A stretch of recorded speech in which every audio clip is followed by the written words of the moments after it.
What if the person you're meant to spend your future with is from your past? One by one, people from your past will enter through the portal. Shut up! We met at confirmation. I haven't talked to her since high school. What the hell? You're gonna kill me. What? What's your name again? Betty who? It's great to be sitting in person talking to you after these 2 years of virtual interviews. It's great to just see people. I know, it does feel nice. It feels a little surreal, doesn't it? So I've checked out your show, and my first question to you is, what would happen if RCA came back? Oh my through God, the I'm portal? screaming. I'm screaming. That was not the question I was expecting you to have. You know, do you want my real answer? Yeah, what's your real answer as an independent artist now to look back and like?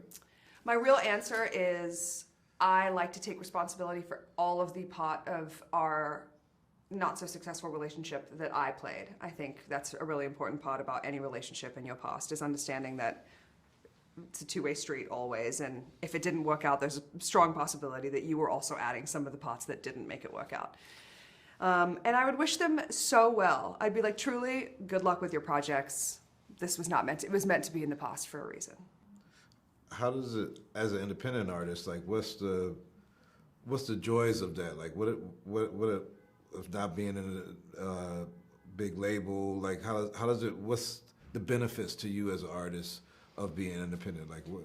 I think there are a ton. Obviously, there are also a ton of setbacks. You know, I think there is definitely pros and cons. I think the pros for me outweighed the cons only because I'm the kind of artist who wants creative control. I'm very intense about that. I want to micromanage everything. I want to feel as though I have touched it and I approve it. And I think with a label at the scale that I was at for a long time, I felt like I was just slipping through the cracks, and I really wanted a little bit more hands-on attention and care from a smaller team. I would have been a lot happier, I think, with that.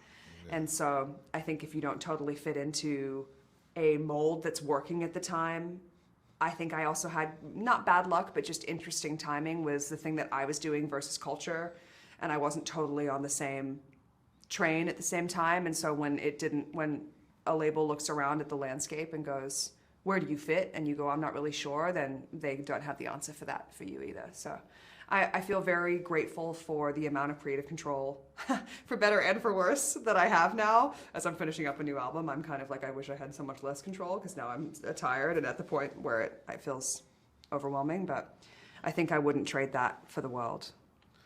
I know that this is going to release on Prime Video, and like you're releasing a new album. Are you gauging for this audience that you're gonna attract from here that may not be familiar with your music to be able to introduce that to them also? Is that like I hope so. Yeah, I think especially over, as you said, the last crazy couple years where I haven't had a ton of human interaction, I think a goal of mine has been to come out of that time back to my career with a new perspective that includes the understanding that I can give my all to something, but I again don't have the control over what happens. And I think letting go of that and hoping for the best and hoping that a ton of people will see the TV show and love it and then be like, you're a singer? What? And then go listen to my music and be like, this is my favorite thing. That would be best case scenario, of course, for me.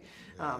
But I'm also just really grateful to have had the opportunity. If everybody watches the show and hates it, I still had I had a great time while I filmed it. I can't imagine that's going to happen, but I'm very dedicated to my experience of the thing in the moment being what drives my validation and of that experience. And so I had the best time shooting it. It was like 28 days, and I wished it had been a million. I was so not ready to leave.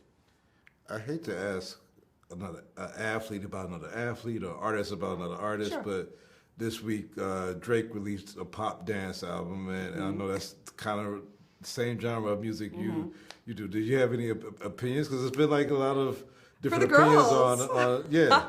I honestly feel like it's sort of roaring 20s energy. You know, we're coming out of this time where everybody was repressed, whether it's like you're staying at home or whatever it is. I think everybody needs to kind of come out and have a little bit of a reawakening, and I think it's really exciting that like artists who I've loved and have been around for forever just are like, this one's for everybody, go out, have fun with your friends, this is for that. And I I respect everybody's creative process, and I think everyone should make the record for you and not for everybody else. Like, you should hone into that, but it is definitely exciting to hear these massive artists be like, whatever, I want to see you at the club. And I'm like, yes, me and my girls will meet you there, Drake. You know what I'm saying?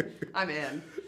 Well, I can't wait to hear your new album. I can't wait till everybody gets to see this on Prime Video. And you did a great job hosting. So Thank you. So now you have another notch under your belt of Thank you. creative. I was very out of my element, but I tried to. You handled it. Thank you. You know, Yeah. trying to lower the stakes. Feel like I'll do what I can.